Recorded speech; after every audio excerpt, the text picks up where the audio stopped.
देखिए, कृपया ध्यान दें। आज आप लोग का नया चैप्टर शुरू होगा, गैर लाभकारी संगठनों का लेखांकन। इसको शॉर्टकट में एनपीओ लोग कहता है, मतलब नॉट फॉर प्रॉफिट ऑर्गेनाइजेशन। ठीक है, यानी वैसी संस्था जो लाभ न कमाने के लिए बनी हो, वैसी संस्था जो लाभ न कमाने के लिए बनी हो। यानी यहाँ पर हम लिखे हैं चैप्टर का नाम गैर व्यापारिक संगठन। ठीक है, कोई भी संगठन होता है दो प्रकार का। एक होता है लाभ कमाने वाली संगठन, जिसका मुख्य उद्देश्य लाभ कमाना होता है।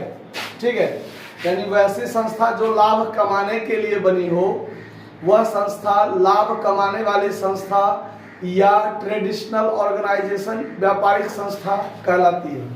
ठीक है, और एक संस्था होती है जो लाभ न कमाने के लिए बनी हो, यानी वैसी संस्था जिसका मुख्य उद्देश्य लाभ कमाना नहीं होता है, बल्कि समाज में जितने भी अलग अलग वर्ग के लोग होते हैं, जिसमें ना धर्म, जाति, इस सब का, गरीबी अमीरी, इस सब का कोई भेदभाव नहीं रखा जाता है। ठीक है, सब वर्गों का निष्पक्ष भाव से सेवा प्रदान करने के लिए बनी होती है। वैसी संस्था जिसका मुख्य उद्देश्य लाभ कमाना नहीं हो, बल्कि समाज के विभिन्न वर्गों के बीच निष्पक्ष एवं निस्वार्थ भाव से सेवा प्रदान करने के लिए बनी हो, वैसी संस्था लाभ न कमाने वाली संस्था होती है। आया बात समझ में? कोई दिक्कत? इस संस्था के जो टाइप होते हैं वो अलग अलग टाइप के होते हैं। एक होता है धर्मार्थ संस्था, यानी वैसी संस्था जो धर्म करने के लिए बनी हो। ठीक है, जैसे दुर्गा पूजा समिति सब होता है ना, वो तरह के हर एक मंदिर का एक ट्रस्ट बनता है ना, कि नहीं बनता है? बहुत बड़े बड़े मंदिर का आप ट्रस्ट नाम सुने होइएगा, उस मंदिर में बहुत चढ़ावा चढ़ता है, लेकिन वो संस्था लाभ कमाने के लिए नहीं बनी है। लेकिन संस्था में भी तो आमदनी होता है, खर्चा होता है, रुपया का आमदनी भी होता है, रुपया का खर्चा भी होता है, लेकिन वो संस्था का मुख्य उद्देश्य लाभ कमाना नहीं होता है, समाज का सेवा करना होता है। लेकिन लेन देन तो होता है। अब जब ये रुपया पैसा का लेन देन होगा तो वो अपना अकाउंटिंग सिस्टम तो कुछ न कुछ तो अपनाएगी। आया बात समझ में? तो इसके लिए इस चैप्टर में हम लोग यही चीज देखेंगे कि एक गैर व्यापारिक संस्था किस टाइप से अपना लेखांकन पुस्तकें रखती है। ठीक है, दूसरे टाइप में होता है शैक्षणिक संस्था। तो शैक्षणिक संस्था में जैसे स्कूल, कॉलेज, विश्वविद्यालय, ये सब संस्था जो है, इसका मुख्य उद्देश्य लाभ कमाना नहीं होता है, बल्कि समाज को शिक्षा के जगत में सुधार करने के लिए, विकास करने के लिए बना होता है। ठीक है, आया बात समझ में? लेन देन इसमें भी होता है, रुपया पैसा का। आप जो कॉलेज में एडमिशन करवाते हैं तो पैसा लगता है कि नहीं लगता है? उसमें जो संस्था में होते हैं, उसमें जो कर्मचारी काम करते हैं, उनको दरमाहा सबको देना पड़ता है ना, कि नहीं देना पड़ता है? तो इसमें गैर व्यापारिक संस्था में एक विशेषता में आता है, विशेषता में गैर व्यापारिक संस्था का विशेषता में आता है कि इस पहला विशेषता अगर कहिएगा तो ये संस्था लाभ न कमाने के उद्देश्य से स्थापित होती है, पहला विशेषता। दूसरा, ये संस्था खेल, धर्म, मनोरंजन, सांस्कृतिक कार्यक्रम, स्वास्थ्य, चिकित्सा, इस सबको मतलब विकास करने के लिए, सुधार करने के लिए गैर व्यापारिक संस्था की स्थापना होती है। आया बात समझ में? तीसरा, ये संस्थाएं निःशुल्क या तो निःशुल्क या फिर बहुत कम फीस पर सेवा प्रदान करती है। अभी आप चिकित्सालय में चले जाइए, जो अस्पताल है वो 1 रुपया में आपका इलाज होता है ना, 1 रुपया या 2 रुपया लेती है। अब प्राइवेट हॉस्पिटल में जाइएगा तो उसमें तो लूट लेता है, वो तो लूटपाट केंद्र हो गया है ना। लेकिन उसका भी उद्देश्य लाभ कमाना नहीं है, बल्कि यह समाज का सेवा करना। लेकिन ये बाबू बढ़ाना भैया सबसे बड़ा रुपया वाली बात है। जब वो आज सिर्फ पैसे को महत्व देता है, सेवा को महत्व, जबकि स्थापना हुआ है सेवा के लिए, लेकिन सेवा का महत्व नहीं देगा कि खाली रुपया ठगने पर लगा रहता है, वो अलग बात है। लेकिन रुपया ठग के भी लेकिन सेवा तो करता है कि नहीं? अगला विशेषता है कि ये संस्थाएं के जो कर्मचारी होते हैं वो प्रायः बिना वेतन के काम करते हैं। अब आप कहिएगा इसमें जो हॉस्पिटल में जो डॉक्टर सब होता है या स्कूल में जो इतना बड़ा बड़ा प्रोफेसर सब होता है उसको दरमाहा लेता है, तो बस वो सभी दरमाहा इसलिए लेता है कि भाई जिंदगी जीने के लिए तो पैसा चाहिए। लेकिन ये विशेषता हर चीज पर नहीं लागू होता है। जैसे आप दुर्गा पूजा समिति में देख लीजिए, वहाँ जो सदस्य होते हैं जो काम करते हैं, क्या वो दरमाहा के लिए काम करते हैं? नहीं करते हैं। आया बात समझ में? समझ आया ना बात? इसलिए इसका विशेषता है कि ये संस्थाएं प्रायः निःशुल्क या बहुत कम फीस पर सेवा प्रदान करती है। इस संस्था के जो कर्मचारी होते हैं वो प्रायः बिना वेतन के काम करते हैं। तो इसमें संस्थाएं का और अलग अलग टाइप भी है, जैसे अनाथालय है, विधवा आश्रम है कि नहीं? ये सब क्या है? गैर व्यापारिक संस्था है जो लाभ न कमाने के लिए बना है बल्कि समाज का सेवा करने के लिए बना है। आया बात समझ में? और अलग अलग टाइप के संस्था होते हैं। खेल संस्था, जैसे खेल क्लब होता है, टूर्नामेंट क्लब होता है, ऐसा बनता है ना, उसी टाइप से मनोरंजन के लिए भी संस्था होता है। आप देखते हैं ऐसी संस्था जो जगह जगह प्रोग्राम करती है। आया बात समझ में? तो वो सब क्या मनोरंजन करने के लिए संस्था बनी है। हाँ, वो भी संस्था लेन देन करती है, क्योंकि रुपया सब बहुत कुछ, सब कुछ नहीं है लेकिन बहुत कुछ है। कोई भी संस्था को चलने के लिए, अब हर संस्था अगर फ्री में काम करे तो उसके लिए भी सब कुछ तो फ्री नहीं हो जाएगा, है कि नहीं? उसको भी कुछ आवश्यकताएं, कुछ जरूरतें हैं जिसको पूर्ति करने के लिए उसको कैश की जरूरत होता है, रुपया की जरूरत होता है। तो गैर व्यापारिक संस्था भी नगद में बहुत सारा लेन देन करती है। आया बात समझ में? कोई दिक्कत हो रहा है बात समझने में? नहीं ना? अब चलिए, तो अब ये गैर व्यापारिक संस्था के अंतर्गत अब बात आता है कि इसमें जो लेखांकन है, लेखांकन, उस लेखांकन में क्या क्या शामिल की जाती है। यानी एक गैर व्यापारिक संस्था जो होती है वो जो जितना भी लेन देन करती है उस लेन देन को लिखने के लिए अपना जो खाता वही पुस्तकें जो रखती है, वो पुस्तकों के अंतर्गत क्या सब आता है? तो उसके अंतर्गत आता है दो चीज। पहला चीज एक होता है आय विवरण। क्या होता है? आय विवरण। और दूसरा होता है स्थिति विवरण। स्थिति विवरण। स्थिति विवरण का मतलब आप जानते हैं, ये बैलेंस शीट होता है। क्या होता है? Balance sheet. और आय विवरण में दो चीज रखती है, एक रखती है receipts and payment account, receipts and payment account, और एक रखती है income and expenditure account, income and expenditure account. ये दो तरह की संस्था आय विवरण में रखती है। ठीक है? अब ये रिसिप्ट्स एंड पेमेंट अकाउंट और इनकम एंड एक्सपेंडिचर अकाउंट ये क्या होता है उस पर ध्यान दीजिए। जब हम रिसिप्ट्स एंड पेमेंट अकाउंट के बारे में समझेंगे तो ये समझिए कि जैसे हम लोग एक गैर व्यापारिक संस्था अपना कैश पोजीशन जानने के लिए, मतलब अपना कैश का स्थिति जानने के लिए कैश बुक या कैश अकाउंट खोलती है ना। एक व्यापारिक संस्था जो लाभ कमाने के लिए बनी है वो अपने व्यवसाय में कितना नगद में लेन देन किया है, यानी उसके पास कहां कहां से कितना कैश आया और कहां कहां कितना कैश गया, कैश आना और कैश जाना, ये दिखाने के लिए कैश बुक या कैश अकाउंट रखती है एक व्यापारिक संस्था, लाभ कमाने वाली संस्था। उसी प्रकार एक गैर व्यापारिक संस्था जो होती है, कौन? एक गैर व्यापारिक संस्था वो अपना कैश पोजीशन जानने के लिए, रोकड़ का स्थिति जानने के लिए रिसिप्ट्स एंड पेमेंट अकाउंट बनाती है। क्या बनाती है? Receipts and payment. यानी किसी भी वित्तीय वर्ष में, किसी भी वर्ष में, ठीक है, उसके पास कैश का स्थिति क्या है, उसके पास कितना कैश आया और कितना कैश गया, चाहे वो कैश किसी भी प्रकृति का हो। इसमें आइटम आपको दो प्रकृति का आपको मिलेगा, सवाल जवाब बनाइएगा तो। एक होगा आयगत प्रकृति का, आयगत प्रकृति का मद, और एक होगा पूंजीगत, पूंजीगत प्रकृति का मद। अब ये आयगत प्रकृति और पूंजीगत प्रकृति क्या होता है, यही आपको ज्यादा परेशान करेगा सवाल बनाते समय।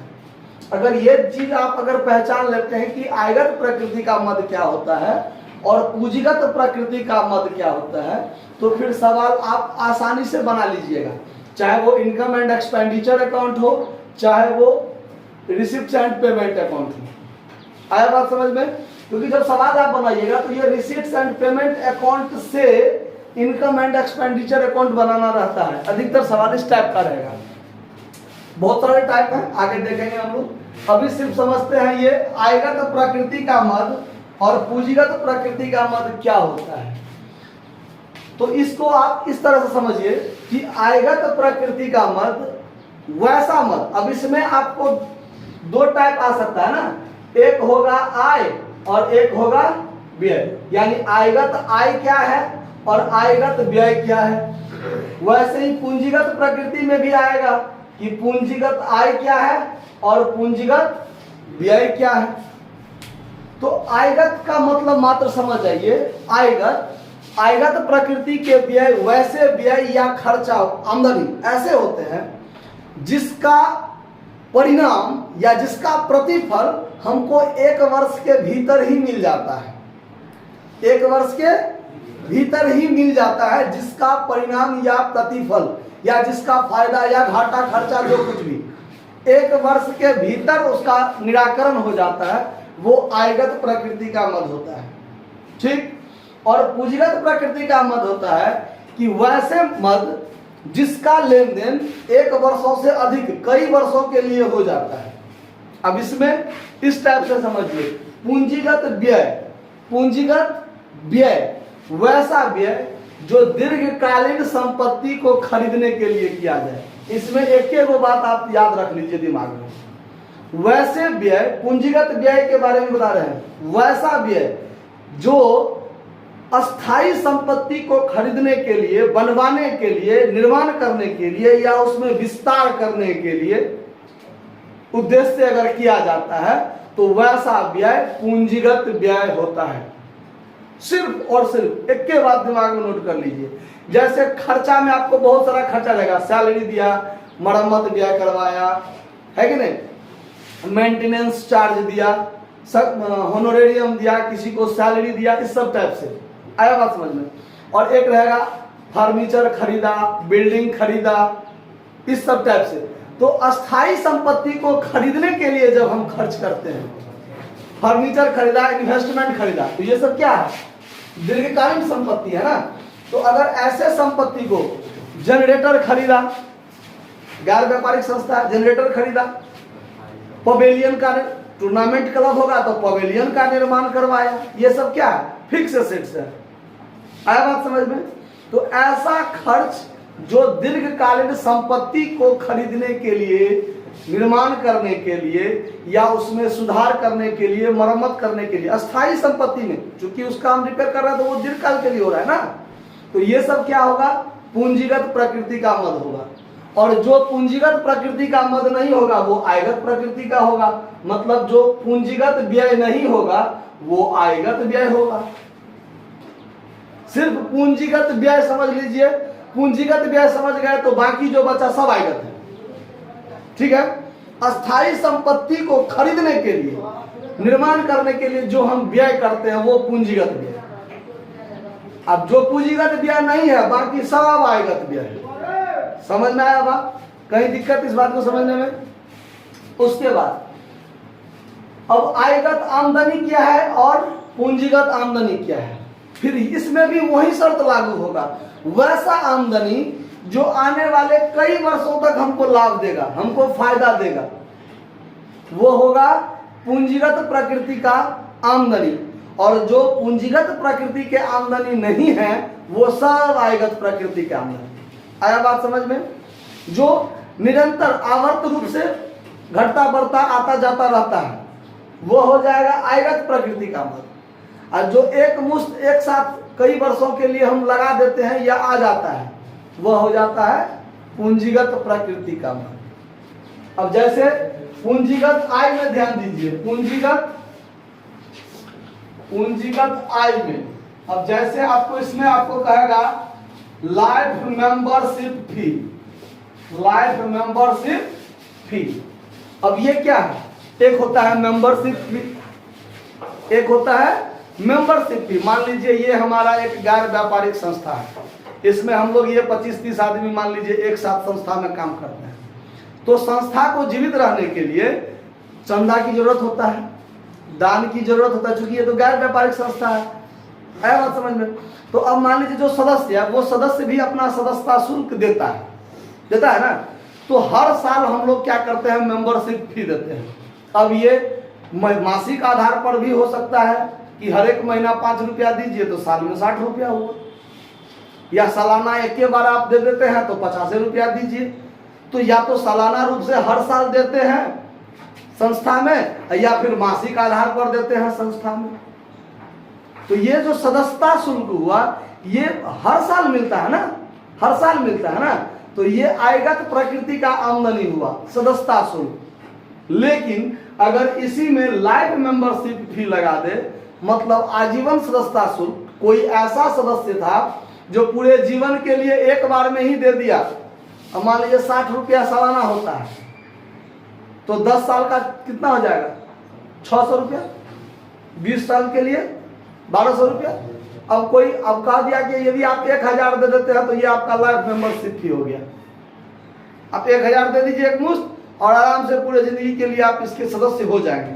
तो कोई अगर लाइफ मेंबरशिप फी दे दिया तो वो अब हर साल नहीं ना देगा, वो दीर्घ काल के लिए हो गया ना, कई वर्षों तक इसका आमदनी इससे हमको फायदा मिलेगा ना। तो वो हो जाएगा लाइफ मेंबरशिप फी। समझ में आया बात। तो इस टाइप के जो मद होंगे वो मद होगा आपका पूंजीगत, जिसका आमदनी हमको कई वर्षों तक मिलेगा। जैसे डोनेशन फॉर बिल्डिंग हमको मिल जाए, स्पेशल काम के लिए चंदा या दान मिल जाए स्पेशल काम के लिए, तो वो हो जाएगा पूंजीगत प्रकृति का मद, डोनेशन फॉर बिल्डिंग।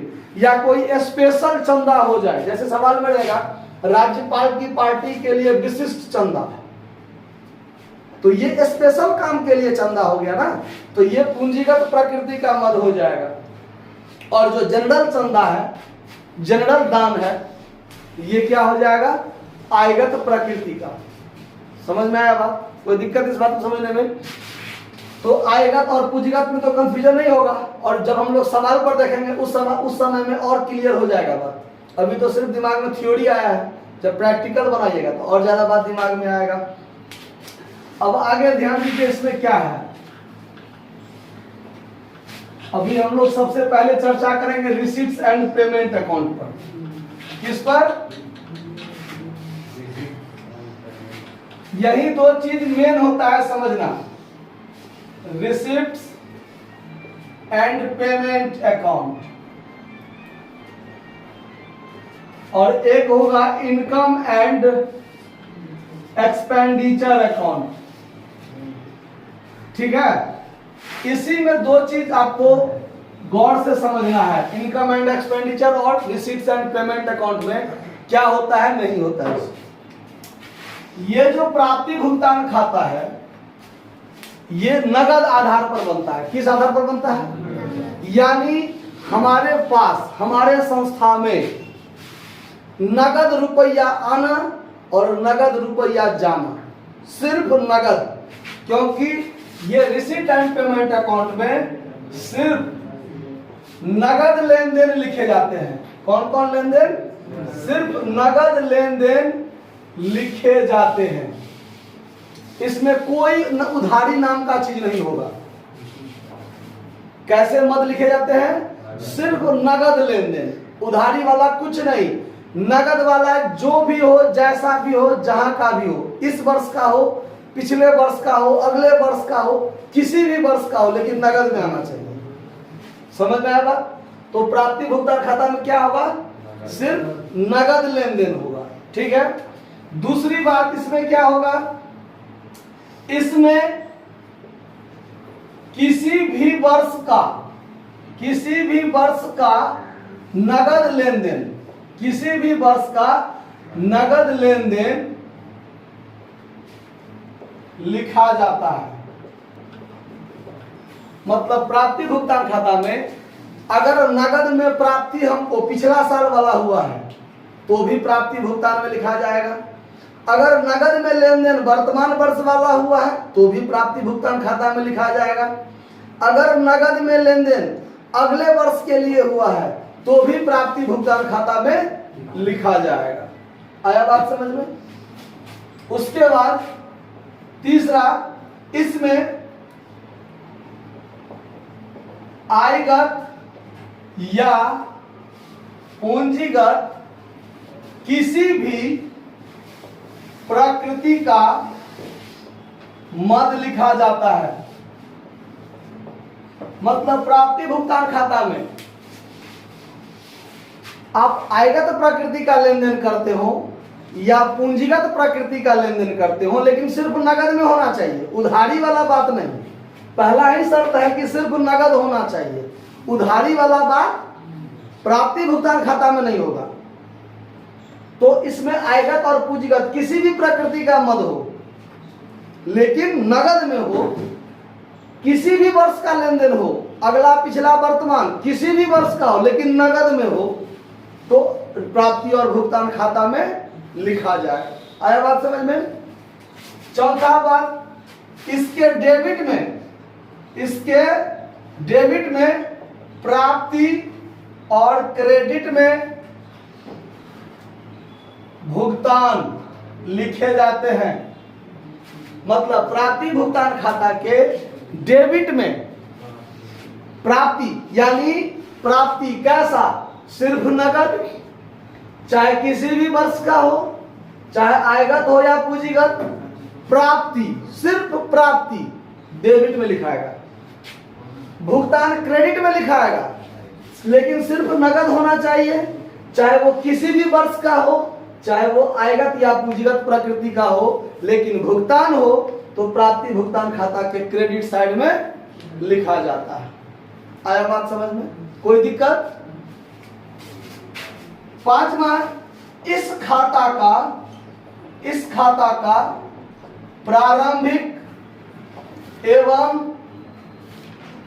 प्रारंभिक एवं अंतिम शेष होता है। क्या होता है? अंतिम शेष होगा। मतलब जैसे टू बैलेंस बीडी शुरू में ही, ये तो आपका कैश वाला चीज बताता है ना। तो नगद लेन देन अगर हम करते हैं तो हमारे पास पहले से, मान लीजिए ये संस्था पिछले कई वर्षों से चलता आया है, तो इस वर्ष के प्रारंभ में हमारे पास कुछ कैश होगा कि नहीं होगा।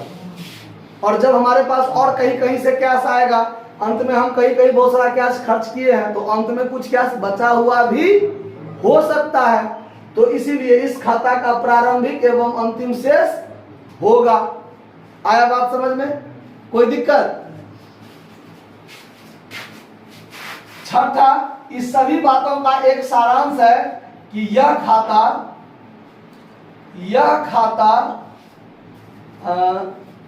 नगद आधार पर बनाया जाता है। नगद आधार पर बनाया जाता है।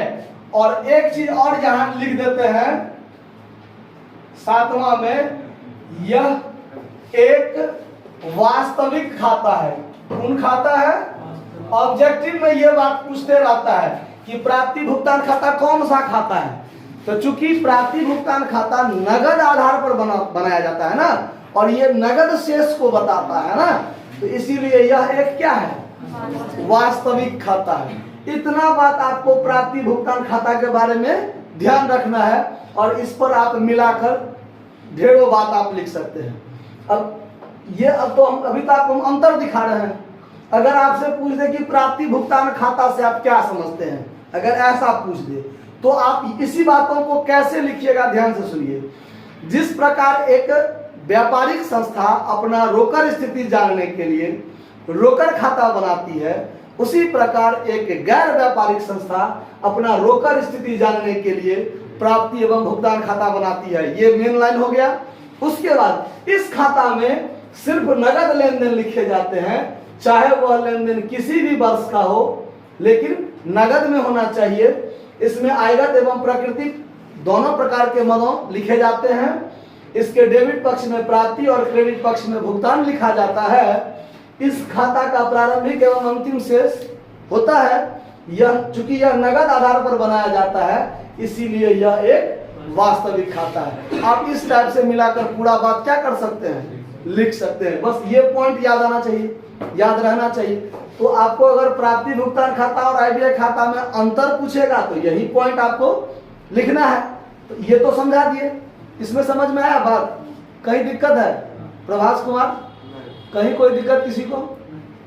अब इनकम एंड एक्सपेंडिचर समझिए।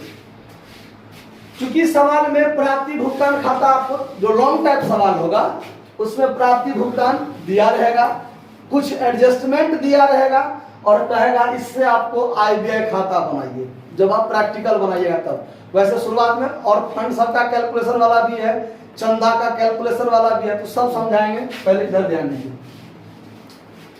अब इसमें पहला बात, इसमें पहला क्या लिखे हैं, सिर्फ नगद लेन देन लिखे जाते हैं। इस खाता में नगद एवं उधार दोनों तरह के मद लिखे जाते हैं, दोनों तरह के मद लिखे जाते हैं। पहला बात, प्राप्ति भुगतान खाता में सिर्फ नगद लिखाता है, आय व्यय खाता में नगद एवं उधार दोनों प्रकृति के मद लिखे जाते हैं, नगद भी उधार भी। जैसे मान लीजिए हमको चंदा मिला 5000, अब 500 चंदा बाकी भी है, तो प्राप्ति भुगतान खाता में सिर्फ 5000 लिखाएगा जो नगद में है, और जबकि आय व्यय खाता में 5500 लिखाएगा। क्यों? तो 5000 मिल गया है, अब 500 क्या है, बाकी भी है, उधारी है तो आमदनी मेरा, तो ये दोनों मद इसमें लिखे जाएंगे। आया बात समझ में? दूसरी बात, इसमें किसी भी वर्ष का नगद लेन देन लिखा जाता है, इसमें किसी भी वर्ष का नगद लेन देन लिखा जाता है, जबकि इस खाता में सिर्फ वर्तमान वर्ष के मद लिखे जाएंगे। मतलब आय व्यय खाता में सिर्फ और सिर्फ वर्तमान वर्ष से संबंधित मद ही लिखे जाएंगे। अगला पिछला किसी भी वर्ष को नहीं इसमें शामिल किया जाएगा, इसमें छोड़ दिया जाएगा। अगर मान लीजिए हमने 5000 चंदा पाया, इसमें कहेगा कि 500 पिछला वर्ष का है और 1000 अगला वर्ष का है, तो ये 500 को भी घटा देंगे, अगला 1000 को भी घटा देंगे, तो वर्तमान वर्ष का कितना हुआ, 3500 ना। तो इस आय व्यय खाता में कितना लिखाएगा, सिर्फ 3500 लिखाएगा, न कि 5000। समझ में आ रहा बात? कोई दिक्कत? तीसरा बात, इसमें आयगत एवं पूंजीगत किसी भी प्रकृति का मद लिखाया जाता है, किसी भी प्रकृति का मद लिखा जाता है। किसमें? रिसिप्ट एंड पेमेंट अकाउंट में। लेकिन इस खाता में सिर्फ आयगत प्रकृति के मद लिखे जाएंगे, आयगत प्रकृति के मद लिखे जाएंगे। मतलब इनकम एंड एक्सपेंडिचर अकाउंट में पूंजीगत प्रकृति का मद नहीं लिखाएगा, सिर्फ आयगत प्रकृति का मद लिखाएगा। पूंजीगत प्रकृति को हम लोग क्या करेंगे, छोड़ देंगे, इनकम एंड एक्सपेंडिचर अकाउंट में नहीं लिखेंगे। समझ में आ रहा बात? उसके बाद इसके डेबिट पक्ष में प्राप्ति और क्रेडिट पक्ष में भुगतान, प्राप्ति भुगतान में ना, जबकि आय व्यय खाता में इसके डेबिट में एक्सपेंडिचर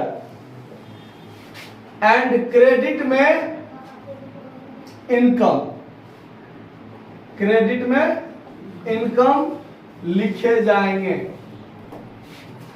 आय व्यय खाता के डेबिट में क्या लिखेंगे, एक्सपेंडिचर, खर्चा, और क्रेडिट में क्या लिखेंगे, आमदनी।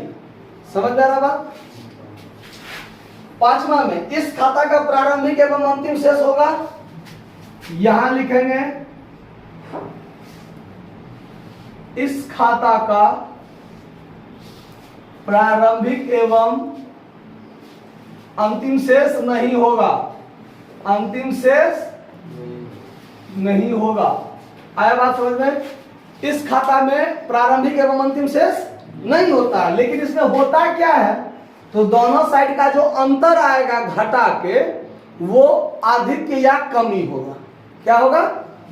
ध्यान रखिए, इस खाता के अंतर जो होगा, अंतर अधिक या कमी होगा, अधिक या कमी होगा, अधिक क्या होगा उस पर ध्यान दीजिए।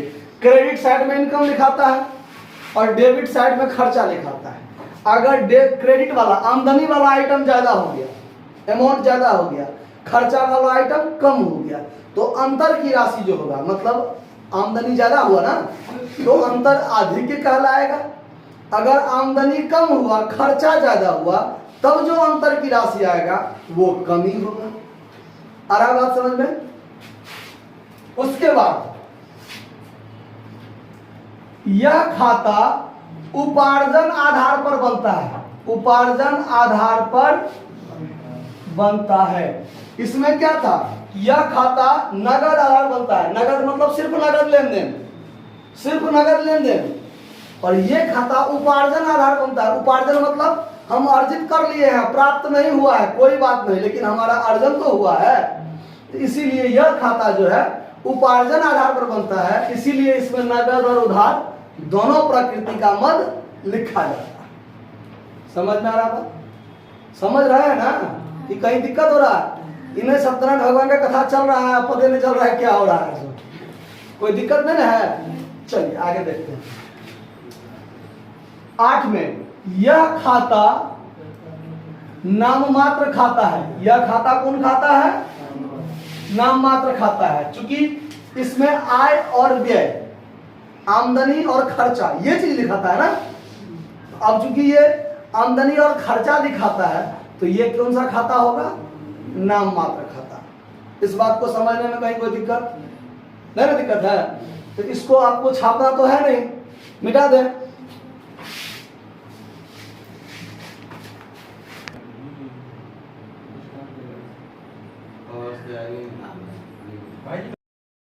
देखिए अब आपको प्राप्ति भुगतान खाता, आय व्यय खाता में अंतर बता दिए। अब इसमें अगला टॉपिक जो आएगा वो आपका होगा calculation of subscription for current year. इसलिए कि सवाल में आपको कुछ बात दिया रहेगा, वो बात हम यहाँ लिख दे रहे हैं। और उसमें कहेगा कि आय व्यय खाता में चंदा के कितनी राशि जाएगी वो आप बताइए। उसमें क्या दे देगा, तो कुछ दे देगा वर्ष के प्रारंभ में बकाया, अंत में बकाया, प्रारंभ में एडवांस, अंत में एडवांस। हाँ, करेंट ईयर के लिए। चूंकि आय व्यय खाता जो बनता है वो सिर्फ वर्तमान वर्ष के लिए बनता है। प्राप्ति भुगतान खाता भी बनता है वर्तमान वर्ष के लिए, लेकिन उसमें क्या होता है कि प्राप्ति और भुगतान जो होता है वो नगद आधार पर है ना। हमारे पास आज के डेट में इस वर्ष में कितना कैश है, वो कैश दिखाने के लिए प्राप्ति भुगतान खाता बनता है। अब हमारा कैश पिछले वर्ष का कैश इस साल मिला हो या अगले साल वाला कोई चीज कैश में हमको इस साल मिल गया हो, तो है तो मेरे पास अभी वर्तमान में कैश के रूप में ना वो, तो वो प्राप्ति भुगतान खाता में जाता है। इसीलिए प्राप्ति भुगतान खाता जो है वो नगद आधार पर बनता है कि हमारे पास नगद क्या है, कितना आया, कितना गया और कितना बचा हुआ है, ये चीज दिखाता है प्राप्ति भुगतान। लेकिन आय व्यय खाता क्या दिखाता है कि वर्तमान वर्ष के दौरान हमारा आय कितना, हमारा आय इनकम कितना, खर्चा कितना वर्तमान वर्ष के लिए। अब वर्तमान वर्ष के लिए कुछ नगद में खर्चा हुआ, कुछ उधारी खर्चा, तो खर्चा तो वर्तमान वर्ष का है ना, खर्चा किसी दूसरे वर्ष का नहीं ना है। तो इस वर्ष का खर्चा कितना, नगद में जो हुआ वो भी है, जो वर्तमान वर्ष के लिए उधारी है वो भी, तो दोनों न होगा। इसीलिए आय व्यय खाता में नगद और उधार दोनों दिखाया जाता है, चाहे वो आमदनी हो चाहे वो खर्चा हो। समझ आया बात?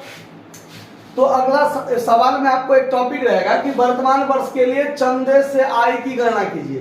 वर्तमान वर्ष के लिए चंदे से आय की गणना कीजिए जो आपको आय व्यय खाता में जाएगा। तो उसमें आपको क्या सब दिया रहेगा, ध्यान दीजिए। सवाल में आपको दिया रहेगा प्राप्ति भुगतान खाता में, थोड़ा समझाने के लिए शॉर्टकट में लिखते हैं, रिसीट एंड पेमेंट अकाउंट में चंदा प्राप्त में दिखाएगा, प्राप्त में रहेगा आपको मान लीजिए 50,000। आया बात समझ में? ये आपका वर्ष जो हो गया, मान के चलते हैं 2010, ये 1 जनवरी को शुरू होता है, 31 दिसंबर को क्या होता है, खत्म होता है, यही होगा। ये क्या होगा, कैलेंडर ईयर हम मान के चलते हैं। अब आपको सवाल में दे देगा क्या, ध्यान दीजिए, आउटस्टैंडिंग सब्सक्रिप्शन 1 जनवरी 2010 को 5,000 और 31 दिसंबर 2010 को 10,000 मान के चलते हैं। अभी एडवांस सब्सक्रिप्शन 1 जनवरी 2010 को 12,000 और 31 दिसंबर 2010 को 15,000 मान के चलते हैं। इतना डाटा आपको दे दिया जाएगा। समझ में आ रहा बात? अब ध्यान दीजिए, प्राप्ति भुगतान खाता में चंदा कितना प्राप्त है? 50,000। मतलब प्राप्ति भुगतान खाता में जो चंदा प्राप्त है वो तो किसी भी वर्ष का हो सकता है ना, किसी भी वर्ष का चंदा हो सकता है ना। तो ये टोटल 50,000 आपको दिया हुआ है।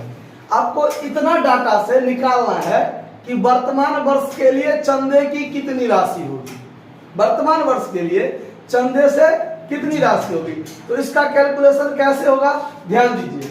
एक एग्जांपल के रूप में भी हम ये फॉर्मेट में समझा दे रहे हैं। आप यहां लिखिएगा, सबसे पहले subscription received during the year 2010। हम टोटल कितना प्राप्त किए हैं? करेंट ईयर आपका 2010 हम मान के अभी चले हैं, ठीक है। यानी वर्तमान वर्ष के दौरान, यानी 2010 के दौरान हमने टोटल चंदा कितना प्राप्त किया। अब ये 50,000 पूरे वर्तमान वर्ष का होगा ये जरूरी नहीं है। अच्छा, अब इसमें क्या होगा, कुछ बात जुटेगा और कुछ बात घटेगा। क्या जुटेगा और क्या घटेगा इसको थोड़ा गौर से समझना पड़ेगा, ध्यान से देखिए। आउटस्टैंडिंग सब्सक्रिप्शन, आउटस्टैंडिंग का मतलब क्या होता है? बकाया। अब बकाया का मतलब क्या होता है वो पहले बताइए। बकाया का मतलब होता है कि समय बीत गया, अभी तक प्राप्त नहीं हुआ। चंदा है ना, प्राप्त के लिए दिखा रहे हैं, चंदा प्राप्त के लिए दिखा रहे हैं ना। तो आउटस्टैंडिंग सब्सक्रिप्शन का मतलब हुआ कि समय मेरा बीत गया है और अभी तक हमको प्राप्त, तो ये क्या होगा? आउटस्टैंडिंग। और एडवांस का मतलब क्या होता है कि समय मेरा बीत गया नहीं, सॉरी, समय अभी आया नहीं है लेकिन चंदा हमको पहले क्या हो गया? मिल गया। बकाया में समय बीत गया, प्राप्त नहीं हुआ, और एडवांस में समय नहीं आया है लेकिन प्राप्त। तो इसका मतलब अब यहां पर समझिए कि आउटस्टैंडिंग सब्सक्रिप्शन वर्ष के प्रारंभ में भी है और आउटस्टैंडिंग सब्सक्रिप्शन वर्ष के अंत में भी है ना। तो अब इधर ध्यान दीजिए, 1 जनवरी 2010 साल का प्रथम दिन है कि अंतिम दिन है? 31 जनवरी 2010 साल का प्रथम दिन है कि अंतिम दिन है? साल का अंतिम दिन है। प्रथम दिन है। कहाँ भुतला गए हैं आप लोग? 1 जनवरी 2010, हम 2010 के लिए काम कर रहे हैं। 1 जनवरी 2010 जो है साल का प्रथम दिन है ना, और साल के प्रथम दिन क्या है? बकाया। साल के प्रथम दिन क्या है? तो ये बकाया किस साल का होगा? समय बीत गया है, प्राप्त नहीं हुआ है। तो 1 जनवरी 2010 से पहले कौन सा साल बीता है? 2009 बीता है। तो ये जो 1 जनवरी 2010 को हमने चंदा हमारा बकाया है 5,000, वो क्या होगा? पिछले साल का होगा। इसमें से ये 5,000 क्या होगा? अब आप कहिए सर ये क्यों घटेगा? पिछले साल का है, ठीक है, लेकिन ये घटेगा क्यों? ये इसलिए घटेगा कि कभी भी चंदा जो आप मान लीजिए अभी मेरे पास पढ़ रहे हैं, अभी कौन सा महीना चल रहा है? सितंबर। मान लीजिए यदि आप अगस्त का फीस अगर बाकी होगा तो जब आप सितंबर में फीस दीजिएगा तो पहले किसका फीस दीजिएगा? पहले अगस्त का दीजिएगा ना, क्योंकि जो समय बीता है उसका यदि बकाया है तो वर्तमान समय में पहले आप पिछला वाला दीजिएगा, तब वर्तमान का दीजिए और चाहे अगला दीजिए, तबे ना होगा। तो यानी हम जो हमारा जो 2010 वर्तमान वर्ष है, उस वर्ष में जो हमने 50,000 पाया है, उस 50,000 में इस वर्ष के प्रारंभ में 5,000 बाकी था। तो पहले ये 5,000 हमको मिला होगा तब ना वर्तमान वर्ष वाला हमको मिला होगा। यहाँ ये बात समझने वाली है, सिर्फ रट्टा मारने से कुछ काम नहीं चलने वाला है। 1 जनवरी 2010 के प्रारंभ में 5000 बकाया है और 2010 पूरे साल अंत तक बीता है, तब ना हमको ये 50,000 प्राप्त हुआ है। वर्तमान वर्ष में पूरे वर्ष के दौरान 50,000 मिला, तो साल का पहलुक दिन 5,000 रुपया बाकी था, तो पहले हमको पिछला वाला 5,000 2010 में मिला होगा, तब ना वर्तमान वर्ष 2010 वाला हमको मिला होगा। तो यहाँ ये मानकर चला जाता है कि हमको वर्तमान वर्ष के प्रारंभ में यानी पहलुक दिन जो बाकी था, बकाया था, पहले हमको वो मिला होगा वर्तमान वर्ष में, तब हमको वर्तमान वर्ष वाला और कुछ मिला होगा। आ रहा बात समझ में? इसीलिए साल का प्रथम दिन जो बकाया है वो बकाया पिछले वर्ष का होता है और उसको हम लोग क्या करते हैं, लेस करते हैं। आया बात समझ में? तो साल के प्रथम दिन जो बकाया होगा वो किस चीज में जाएगा, लेस में जाएगा, यानी माइनस में होगा। समझ में आया ये बात सबको? तो यहां लिखेंगे हम लोग, ध्यान दीजिए, यहां लिखेंगे हम लोग outstanding subscription in the beginning of current year 2010, यानी यहाँ आप 1 जनवरी 2010, आपके सवाल में जो वर्ष का चर्चा किया गया हो आप वो दीजिए। हम तो यहाँ एक एग्जाम्पल मानकर चले हैं ना। तो 1 जनवरी 2010 साल के प्रथम दिन जो बकाया होगा वो बकाया पिछले साल का होगा, इसीलिए इस 5,000 को हम क्या करेंगे, लेस करेंगे। क्या करेंगे? अब देखिए, आउटस्टैंडिंग सब्सक्रिप्शन 31 दिसंबर 2010 को, 31 दिसंबर 2000 यानी 2010 मेरा वर्तमान साल, और उस साल के अंतिम दिन क्या है, बकाया चंदा। कौन चंदा? बकाया चंदा। तो साल के अंतिम दिन बकाया है, तो उस दिन से पहले कौन सा साल बीता है, 2010 मेरा वर्तमान वर्ष में बीता है। तो साल के अंतिम दिन यदि बकाया है तो वो वर्तमान वर्ष का बकाया होगा। किस वर्ष का बकाया होगा? क्योंकि समय बीतने, जो समय में हम देख रहे हैं बकाया है, वो बकाया क्या होता है, समय बीतने के बाद। समय मेरा बीत गया है, प्राप्त नहीं हुआ है, तो वर्तमान वर्ष के अंतिम दिन जो बकाया चंदा है, उससे पहले तो मेरा पूरे 1 साल मेरा वर्तमान वर्ष में बीता है, और उस वर्ष का चंदा 5 जो है हमारा 10,000 हमको नहीं मिला, लेकिन वो चंदा तो वर्तमान वर्ष का है। चंदा किस वर्ष का है? और आईबीआई खाता में नगद हो चाहे उधार दोनों लिखा जाता है। क्या लिखा जाता है? नगद हो या उधार दोनों लिखा जाता है। तो 10,000 वर्तमान वर्ष का उधारी है तो वो तो जुटेगा ना, इसीलिए यहाँ क्या होगा, ऐड हो जाएगा। Outstanding subscription at the end of year, at the end of year यानी current year, at the end of current year यानी 31/12/2010 क्या कर दीजिएगा, यहाँ पर 10,000 आप ऐड कर लीजिएगा। आया समझ में बात? वर्ष के प्रारंभ वाला आउटस्टैंडिंग घटेगा और वर्ष के अंत वाला आउटस्टैंडिंग जुटेगा। क्यों जुटेगा, क्यों घटेगा, समझ में आया? अब एडवांस वाला पर चलिए। एडवांस का मतलब क्या होता है? एडवांस का मतलब क्या होता है, समय आने से पहले, यानी समय अभी नहीं आया है लेकिन हमको पैसा पहले मिल गया। ठीक है? तो अगर 1 जनवरी 2010 हमारा वर्तमान वर्ष है और वर्तमान वर्ष के प्रथम दिन 12,000 एडवांस है, तो ये 12,000 हमको किस साल का मेरा होगा, 2010 का होगा ना। 1 जनवरी 2010 को 10,000 एडवांस है। ये 10,000 एडवांस हमको कब मिला होगा, याद कीजिए, हमको पिछले ही साल मिला होगा। साल के प्रथम दिन एडवांस है, ये एडवांस हमको कब मिला होगा, पिछले ही साल मिला होगा। तो पिछले साल मिला होगा तो वो चंदा तो वर्तमान वर्ष का है। अब पिछले साल उसको हम घटाए होंगे, पिछले साल क्या किया होंगे, तो वर्तमान वर्ष में इसको जोड़ेंगे ना, कि नहीं जोड़ेंगे? क्योंकि ये चंदा है वर्तमान वर्ष का, क्योंकि समय आने से पहले ये एडवांस हमको आज पहलुक दिन नहीं मिला होगा, 2010 के प्रथम दिन नहीं मिला होगा। ये हमको चूंकि एडवांस मिलता है कब, समय आने से पहले, तो समय जो बीत गया 2009 का जो अंतिम दिन होगा 31 दिसंबर को, ये 12,000 उसी दिन मिल गया होगा। क्यों? तब ना उस पिछले साल का अंतिम दिन जो एडवांस है, तो वो एडवांस किस साल का होगा? अगले साल का ना, 2010 का ना। तो पिछले साल जब काम किए होंगे तो उसको घटाए होंगे। तो वर्तमान वर्ष में जब ये काम करेंगे तो इसको क्या करेंगे? जोड़ेंगे। तो यहाँ पर एडवांस सब्सक्रिप्शन साल के प्रथम दिन होगा।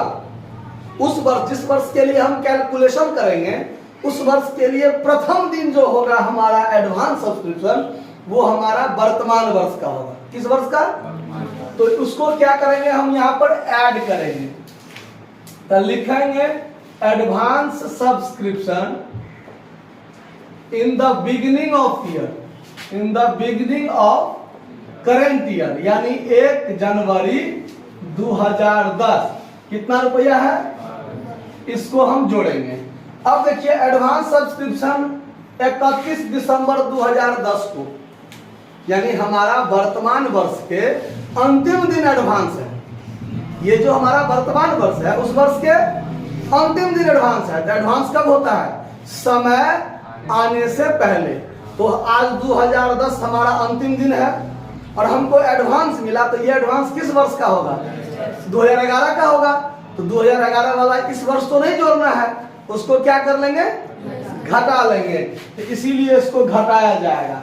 ये 12,000 वाला काम जब 2009 में करते होंगे तो ऐसे ही घटाएंगे, जैसे 2010 के अंत में एडवांस हम लोग घटा रहे हैं ना, क्योंकि ये 2010 के अंत में एडवांस है, तो ये 11 वाला होगा।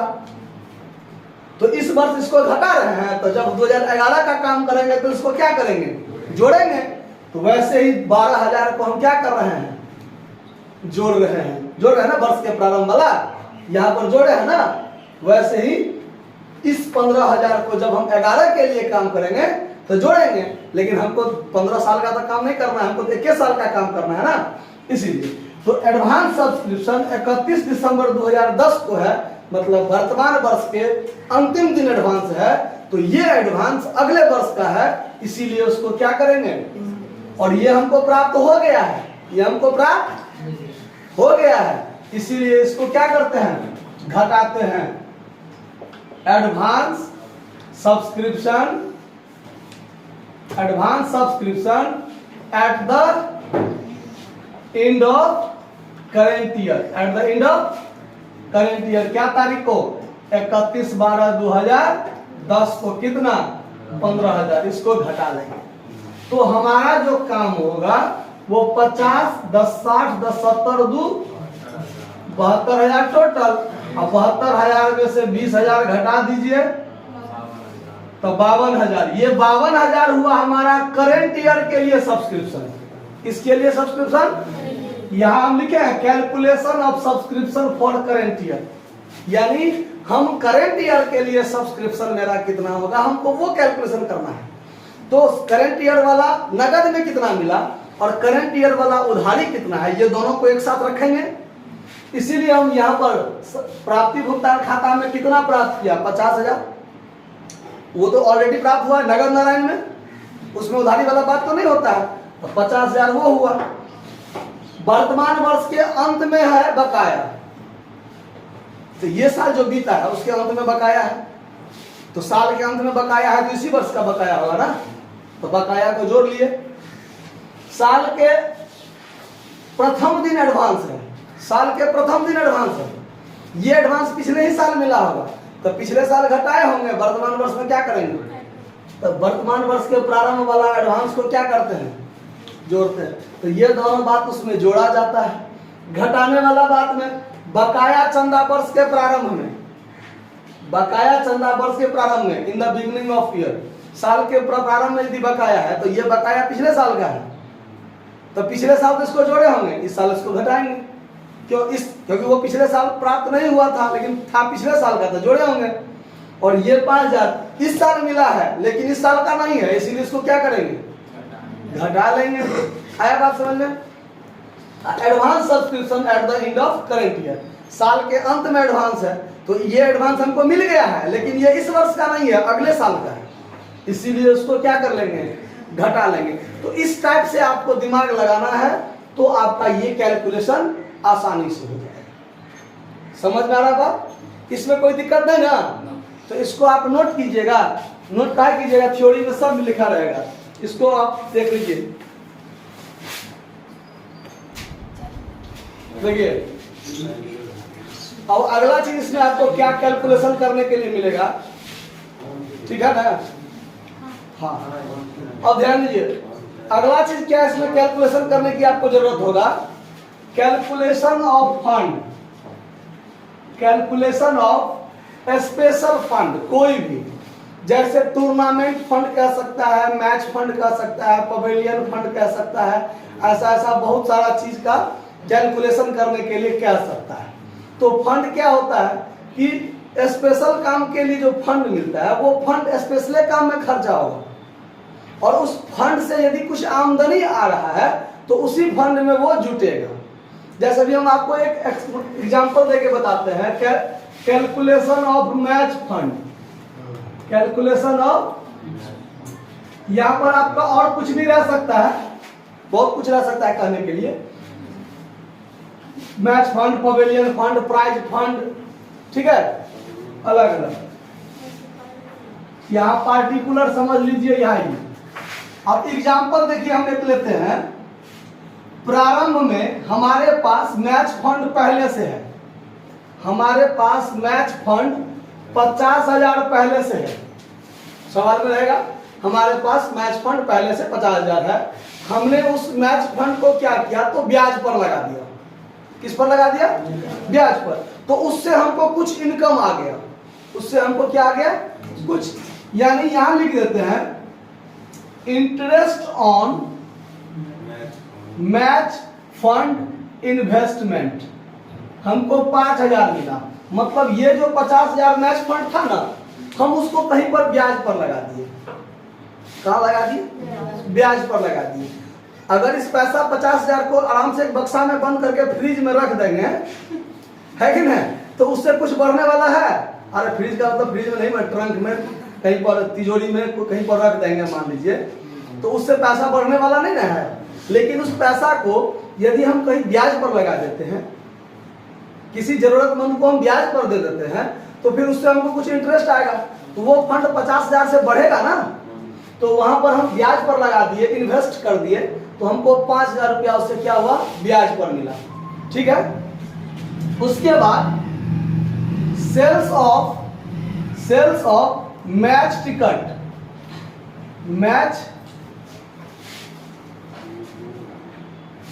मैच ऑफ टिकट कितना, 10,000 आ गया।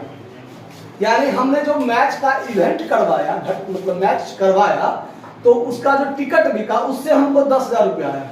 कितना आया? 10,000 आया। उसके बाद मैच का जो आयोजन करवाया उस पर हमको कुछ खर्च हुआ, ठीक है, expense on match event, match event पर हम खर्च करवाया, तो हमको मान लीजिए 30,000 खर्च हुआ। कितना खर्च हुआ? 30,000। तो आपको बोलेगा कि मैच फंड में कितना रुपया, एक चीज और मान लीजिए आपको दे देगा, प्राइज अवॉर्डेड ऑन मैच, चलिए 5,000 का प्राइज भी दे दीजिए। यानी मैच जो करवाया मैंने उस पर हमने 5,000 का प्राइज भी दे दिया। एक बात और दे देगा, मान लीजिए प्राइज भी दे दिया मैंने 5,000 का, और कहेगा तो अब हमारे पास मैच फंड में कितना रुपया बचा हुआ है वो बताइए। ऐसा आपको प्रश्न पूछ देगा। तो कैसे इसका कैलकुलेशन करेंगे? सबसे पहले ये मैच फंड बैलेंस शीट में लिखाता है। कहां लिखाता है? ये कोई आयगत व्यय नहीं है, ठीक है, जो ये इनकम एंड एक्सपेंडिचर में लिखाएगा। फंड कोई भी स्पेशल होता है वो पूंजीगत माना जाता है और उसको बैलेंस शीट के लायबिलिटी साइड में रखते हैं। लेकिन मैच फंड नाम का कोई भी चीज, ठीक है, तो हमारे पास मैच फंड के नाम पर 50,000 पहले से था। क्लियर? अब मैच से संबंधित जो हमारा आमदनी है उस आमदनी को हम क्या कर लेंगे? जोड़ लेंगे। आमदनी से संबंध क्या करेंगे? जोड़ लेंगे। तो यानी हम यहां पर ऐड कर लेंगे interest on match fund investment. क्योंकि यही मैच फंड को इन्वेस्ट किया गया था, तो 5,000 हमारा फंड क्या हो जाएगा? बढ़ जाएगा। और आमदनी क्या हुआ? Sales on match ticket. कितना आमदनी हुआ? तो हमारा टोटल आमदनी कितना हो गया? 65,000 ना। और मैच इवेंट पर खर्चा के नाम पर 2 खर्चा है, तो ये दोनों खर्चा उसमें से क्या कर दीजिए? यहां लेस कर दीजिए। एक्सपेंस ऑन मैच इवेंट कितना खर्चा है? 30,000। और प्राइस अवॉर्डेड ऑन मैच, यानी मैच में हमने प्राइस दिया कितना का? तो 65,000 में से 35,000 क्या हो गया?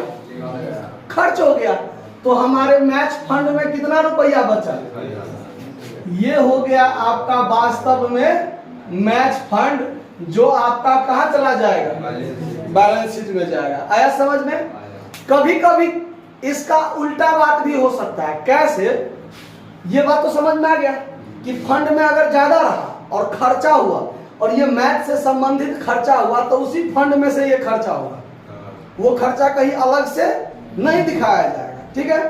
तो फंड में 65,000 हो गया और मैच पर खर्चा हो गया 35,000, तो फंड में कितना बच गया? 30,000। फंड में बचा 30,000। लेकिन यदि यहीं पर कुछ बात उल्टा हो जाए, कैसे? ध्यान दीजिए। एक्सपेंस ऑन मैच इवेंट 70,000 मान के चलते हैं। मैच इवेंट पर कितना खर्च हो गया? 70,000। तो यहां पर आप मैच इवेंट पर कितना खर्च कीजिएगा? 70,000 खर्च कीजिएगा। ध्यान दीजिए, आपके पास फंड में कितना रुपया है और आपने वास्तव में खर्चा कितना किया? 75,000। 70,000 मैच इवेंट पर, 5,000 प्राइस दिया मैच में, 75,000 खर्च हो गया आपका। तो फंड वाला रुपया तो टोटल खत्म। फंड वाला 65 का 65,000 खत्म। ऊपर से 10,000 हमको और क्या हो गया? खर्चा हो गया। ऊपर से 10,000। तो यहां पर 10,000 किस चीज में आ जाएगा? माइनस में। और ये बन जाएगा मैच फंड हटा के मैच एक्सपेंस हो जाएगा। और तब बात बैलेंस शीट में नहीं जाके कहां जाएगा? इनकम एंड एक्सपेंडिचर अकाउंट में। कहां पर? डेबिट साइड में जाएगा। तो 2 तरह की बात हो गया ना। अगर फंड से कम खर्चा हुआ तो बाकी जो बचा वो मैच फंड रह गया, तब वो बैलेंस शीट में जाएगा। ठीक है? लेकिन यदि मैच फंड से ज्यादा खर्चा हो गया तब वो माइनस में चला गया, तब वो फंड नहीं बचा, फंड समाप्त हो गया और अंतर की राशि जो है वो मैच एक्सपेंस हो जाएगा और वो इनकम एंड एक्सपेंडिचर अकाउंट के डेबिट साइड में जाएगा। समझ में आया बात?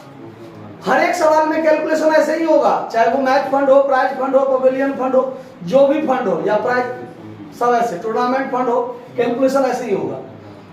फंड जितना पहले से है उससे संबंधित आमदनी उसमें जोड़ दीजिए, उससे संबंधित खर्चा उसमें से घटा दीजिए, जो बच गया वो मैच फंड। अगर फंड से ज्यादा खर्चा हो गया तो मैच एक्सपेंस।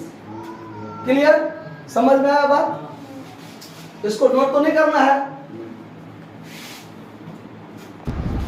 हाँ, क्या प्रश्न था आपका? मैच फंड आता कहां से है? अब बात पर ध्यान दीजिए। यदि ये गैर व्यापारिक संस्था आपका पिछले कई वर्षों से चलता आ रहा है तो उसका कैलकुलेशन फंड के रूप में रहेगा पहले से। मान के चलते हैं, मानकर चलते हैं कि ये संस्था हम पहले साल शुरू किए, इसी साल शुरू किए हैं, तो हमारे पास पहले से मैच फंड तो नहीं होगा। मैच फंड बनता कहां से है? मान लीजिए अभी आपका गांव में दुर्गा पूजा चल रहा है, शुरुआत है कल से। ये दुर्गा पूजा पिछले कई वर्षों से चलता आ रहा है। हम ये मानकर चलते हैं कि हमारे गांव में इस साल पहली बार दुर्गा पूजा शुरू हो रहा है। इस साल पहली बार दुर्गा पूजा शुरू हो रहा है। हम दुर्गा पूजा में चंदा इकट्ठा किए पूरे गांव से, कोई बाहरी आदमी भी आके चंदा दे गया, चंदा हुआ टोटल 3 लाख रुपया। कितना चंदा हुआ? 3 लाख। और पूरे दुर्गा पूजा हो गया, सारा प्रोग्राम सब हो के खत्म हो गया, फिर भी हमारे पास 1 लाख बच गया है। 2 लाख खर्चा हो गया मूर्ति बनाने में, पूजा कराने में, प्रोग्राम लाने में, जितना गतिविधि होता है पूजा में, टोटल में 2 लाख खर्चा हो गया, फिर भी 1 लाख का रुपया बचा हुआ है मेरे पास। ये 1 लाख क्या होगा? स्पेशल काम का चंदा है। हमारा दुर्गा पूजा स्पेशल काम है, स्पेशल प्रोग्राम है। तो स्पेशल काम में हमने जितना आमदनी आया उसमें से जितना खर्चा हो गया वो समाप्त, बच गया 1 लाख। ये आपका दुर्गा पूजा फंड हो गया पहला साल में। मतलब खर्चा कम हुआ, आमदनी ज्यादा हो गया, तो अंतर का रुपया क्या होगा? 1 लाख जो बचेगा वो क्या करेंगे हम? क्या करेंगे वो 1 लाख रुपया? कहीं ना कहीं तो बचा के रखेंगे। फिर अगले साल दुर्गा पूजा होगा तो अगले साल हमारे पास 1 लाख रुपया पहले से होगा। अगले साल हम और अच्छा से प्रोग्राम दिखा सकते हैं, और अच्छा से व्यवस्था कर सकते हैं। अगले साल फिर मान लीजिए 3 लाख रुपया चंदा आ गया, तो अगले साल 4 लाख हो गया टोटल। 1 लाख पिछले साल का फंड है, अगले साल आमदनी हुआ 3 लाख, तो फंड में हो गया 4 लाख। 2.5 लाख खर्चा हुआ इस बार, और बढ़िया से व्यवस्था की है, 2.5 लाख खर्चा हो गया फंड में। फिर कितना बच गया? 1.5 लाख। फिर अगले साल 1.5 लाख फंड हो गया ना मेरा, समझ आएगा? तो यही चीज हर साल चलते रहेगा। तो फंड का निर्माण तब होता है जब मान लीजिए पहलू के साल शुरुआत की है, आमदनी ज्यादा आया, खर्चा कम हुआ, तो फंड बन गया। तो उस लॉस, वो डिफिसिट में जाएगा, वो संस्था कमी में जाएगा। उस कमी को हम बचा के रखेंगे, फिर अगले साल हो सकता है ज्यादा हो। अगले साल हम जितना आमदनी आएगा ना उससे कम खर्चा करेंगे, और इस साल के कमी को अगले साल हम क्या कर लेंगे? पूरा कर लेंगे। क्योंकि उसमें कोई फायदा या घाटा तो नहीं होता है, क्योंकि वो लाभ कमाने वाली संस्था तो नहीं है, इसीलिए इसमें अधिक या कमी होता है। वो जो 1 लाख रुपया मान लीजिए फंड में बचा था, वो पैसा क्या कीजिए? तो दुर्गा पूजा समिति के नाम से बैंक में खाता खोल दीजिए, बैंक में जमा कर दीजिए। उसका भी अध्यक्ष, कोषाध्यक्ष, फला मतलब बनता है ना, सचिव सब। तो दुर्गा पूजा समिति के नाम से आप बैंक में खाता खोल दीजिए, बैंक में जमा कर दीजिए, पहली बात। दूसरी बात, आप कोई गांव में ही कोई जरूरतमंद आदमी है, उसी को आप ब्याज पर दे दीजिए, उसी से आप ब्याज ले लीजिए। गांव में जो आप कोई भी आप काम गतिविधि करते हैं, तो गांव वाला जो चंदा जमा देता है, तो वो बैठार होता है ना, एक बैठार में पूछता है ना कि कितना आमदनी हुआ, कितना खर्चा हुआ, कितना बचा हुआ, बताइए, और वो पैसा क्या होगा। तो वो कोई एक आदमी पर आधारित बात तो नहीं होता है, पूरे गांव पर, सामाजिकता पर होता है। तो पूरा गांव का आदमी उसका हिसाब देख रेख करता है ना। समझ में आया बात? फंड कहां से क्या बना, कैसे बना सो। अब चलिए इसमें अगला टॉपिक जो होगा आपका, वो होगा कंज्यूमेबल गुड्स। कौन चीज? ये कैलकुलेशन हमरे विचार से। अब ज्यादा थ्योरी अभी शुरुआत में मत देखिए, जब नहीं तो भूल जाइएगा। जब सवाल की बारी आएगी ना, उसी समय में बताएंगे तो ज्यादा बात फायदे में रहिएगा। तो इसको यहीं पर रख देते हैं, ठीक है? तो इसको धन्यवाद कर देते हैं इस चैप्टर का थ्योरी को। फिर हम लोग एक एक प्रैक्टिकल देखते चलेंगे एक लाइन से, और सारा थ्योरी को उसमें क्लियर करते चलेंगे। ठीक है, धन्यवाद।